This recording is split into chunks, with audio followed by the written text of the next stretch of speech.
Hey everybody, Stinger here with a special message, a special thank you to the best Italian wrestling podcast. That's right, the best Italian wrestling podcast called Pro Wrestling Culture. Specifically, thank you to Aldo Fiadoni, all right? Aldo, awesome job, man. I guess you and I met in New York in 2019. And there were some tears shed there. Man, I love that. I love that. You know what? Real men can cry, bro. Let me tell you something. Man, means a lot that you watch. Means a lot that this podcast is happening. And the pro wrestling culture appreciates Aldo Fiadoni. So be watching there. It's going to be showtime. And tune in to the podcast, Pro Wrestling Culture, because it's always showtime there from the Stinger.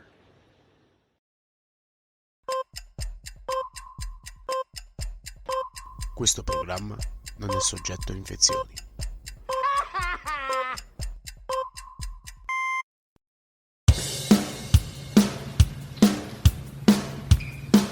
It's showtime.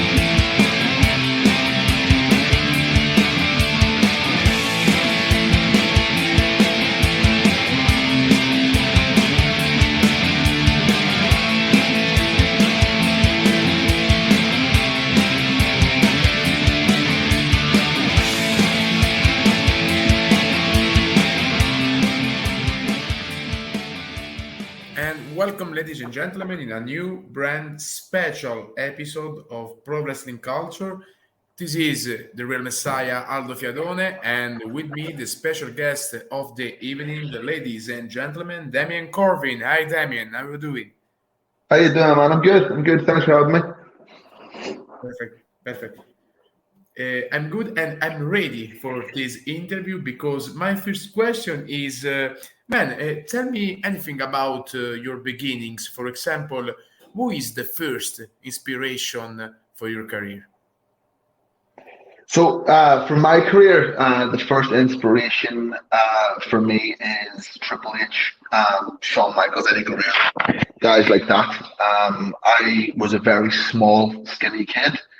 So, when I looked at the likes of Eddie Guerrero and Shawn Michaels, they looked smaller than Undertaker and Kane, and some of the bigger guys. Obviously, these guys aren't small. Eddie Guerrero was a tank, so Shawn Michaels. But at the time when I was a kid, they came across as smaller sort of guys. A lot of the cruiserweights as well were a massive influence on me. And that's pretty much, how I kind of felt that I could do it. Obviously, there was a massive difference in them and myself when I first started, but it was, Kidman, Noble, Dean Malenko, guys like that, people who were considered smaller guys, but who I thought were some of the better wrestlers, were the bigger inspiration. But, I always loved guys like Triple H and Undertaker and some of the bigger guys. Because they were bigger and better and apart, Absolutely. And you become a big player, a big wrestler for the OTT in particular, the over-the-top wrestling in Ireland. So let me know about your time in OTT and what is the status of the company in this very moment? So OTT, it started quite a while ago now. And I was one of the first guys announced for OTT. I'm one of the people that are still with OTT now that was on their very first show. And I have been there through, the smaller crowds, right up to the massive stadium shows that house thousands of people. And it's been great watching it grow. I've been a very integral part of that. I've been lucky in that respect. that I've been given a lot of creative control, around my character, and I've been given some massive, massive opportunities through OTT alongside Bonesaw and Duncan Disorderly. In regards to the company now, we're at a rebuilding phase. We've come back from the pandemic. Independent wrestling as a whole has been hit, horribly. People, the finances aren't there for fans like they used to be. So we're trying to make sure that we give them their money's worth and put on the best shows that we possibly can, and ensure that OTT sticks around. And after our last stadium show, and especially in Belfast, Belfast is packing out every single show at the minute. We're really accomplishing that goal of making sure that it stays the premier promotion in Ireland, and of course Europe. I think I can confirm your words about OTT, because I'm not only a simple fan of the company, but I was there in the National Stadium during the 5th anniversary of the show, and I saw in person your match, the match of the Kings of the North against the Gorillas of Destiny.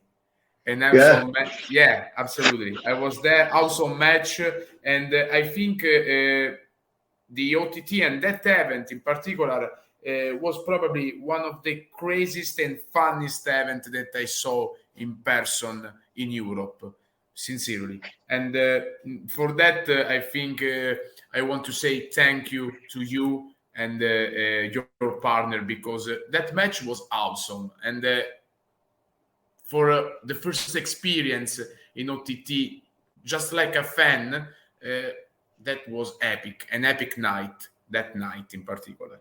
The next question, how are you proud about yourself, and do you have any other goal, probably in single competition, not only in OTT but in general for your career?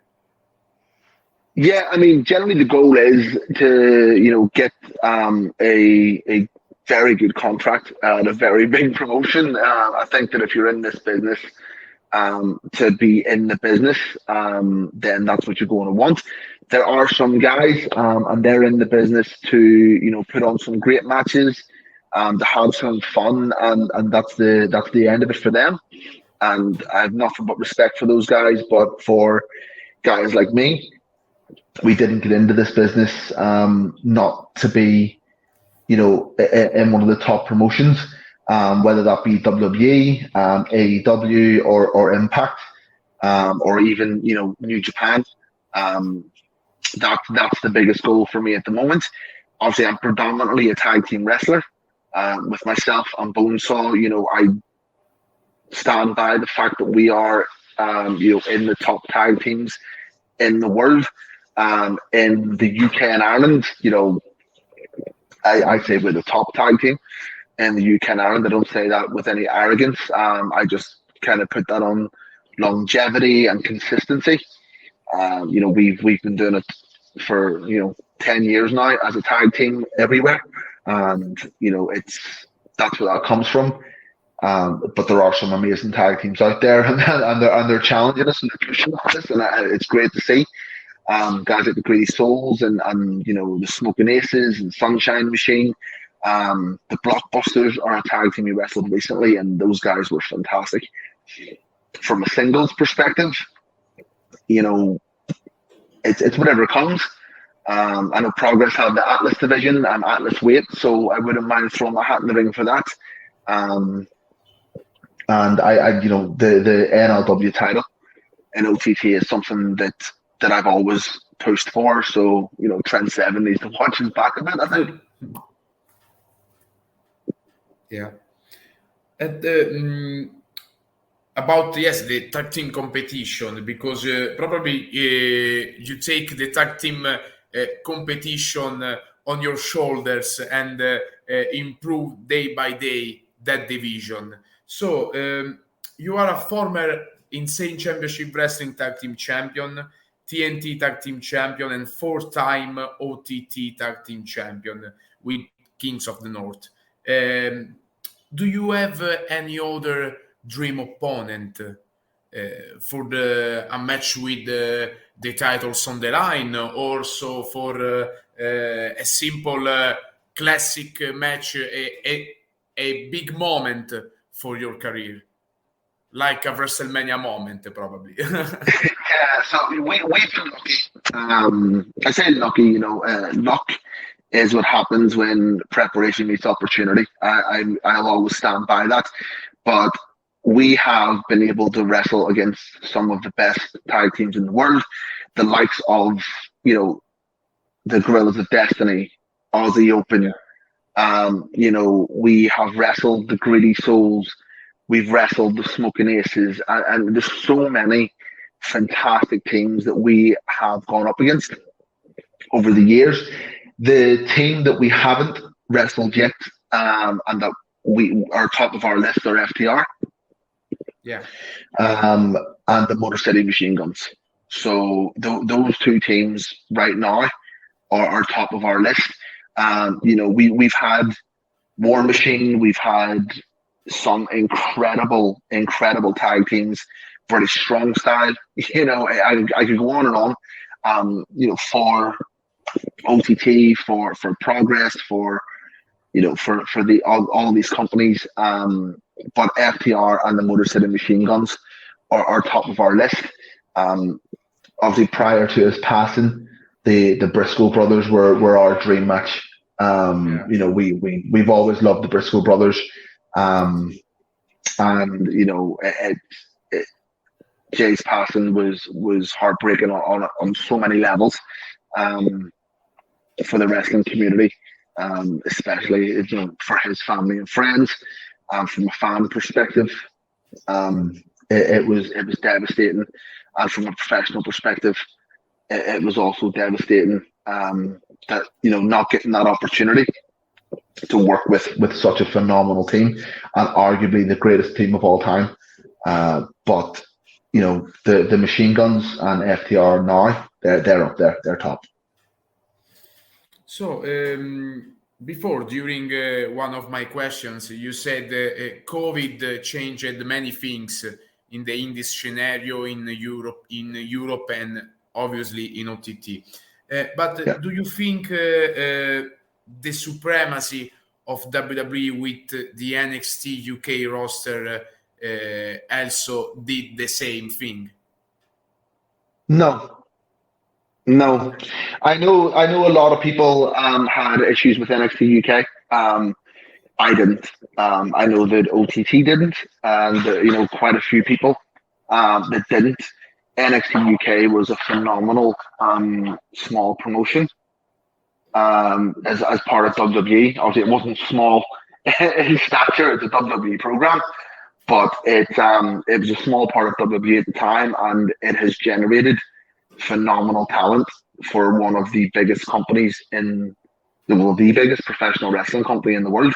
The likes of Gallus, and Noam Dar is over there. Butch, Pete Dunne, he's on SmackDown now. Gunther, Walter, he's the Intercontinental Champion and one of the main events in WrestleMania. This is all coming from NXT UK.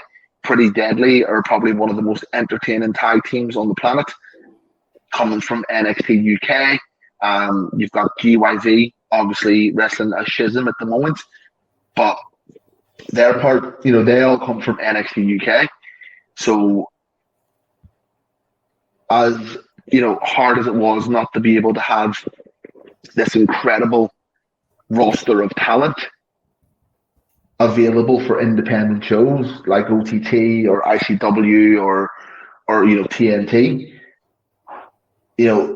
I don't think that hurt European wrestling at all. I think if anything, it brought more eyes to European wrestling because it showed how much talent that we have.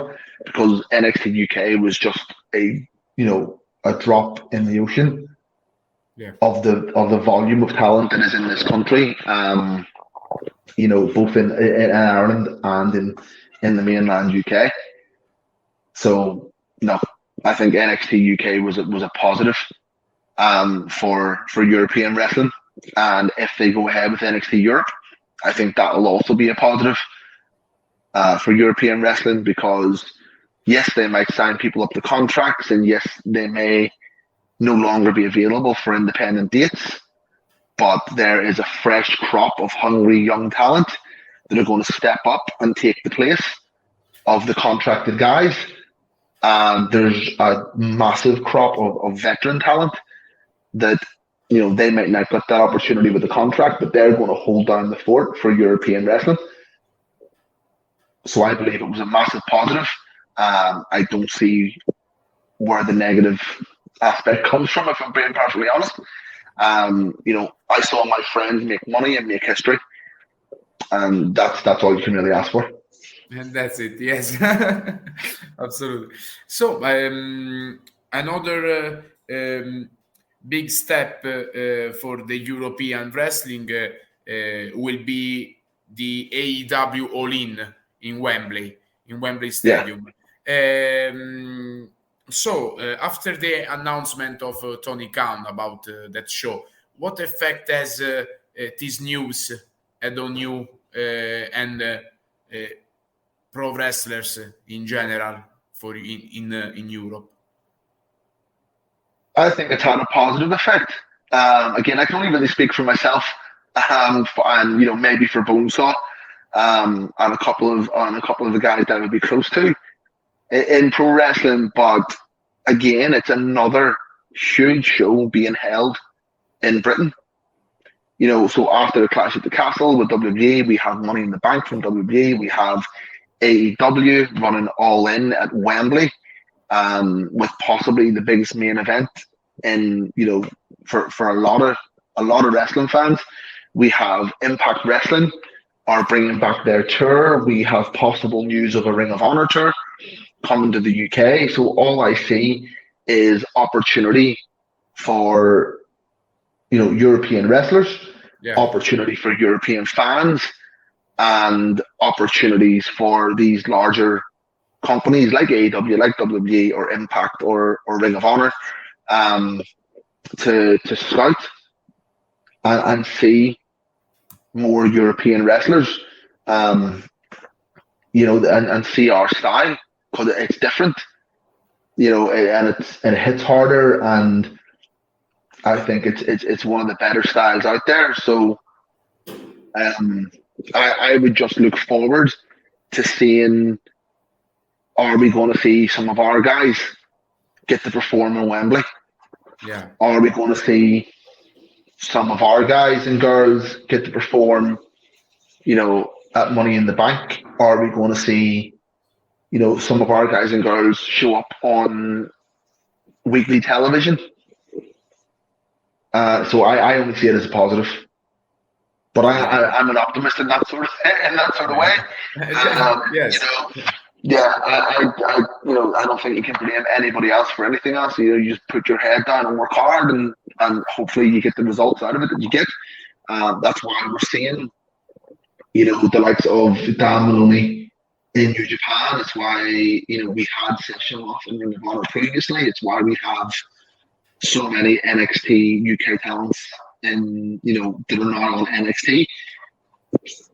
It's hard work, it's dedication, and it's because we have such a massive amount of talent.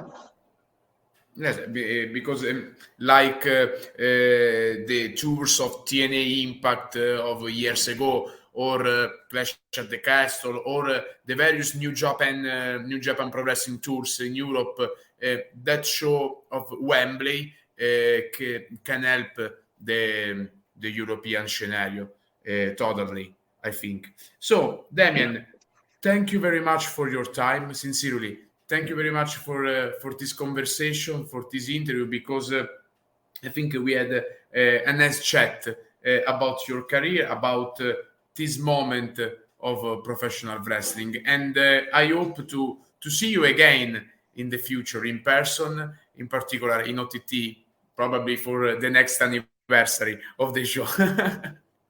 That sounds great, Malugado. Thank you so much. It's been a pleasure, bud, and hopefully I'll see you soon. Thank you very much. Cheers, man. Bye, Damien. Thank you.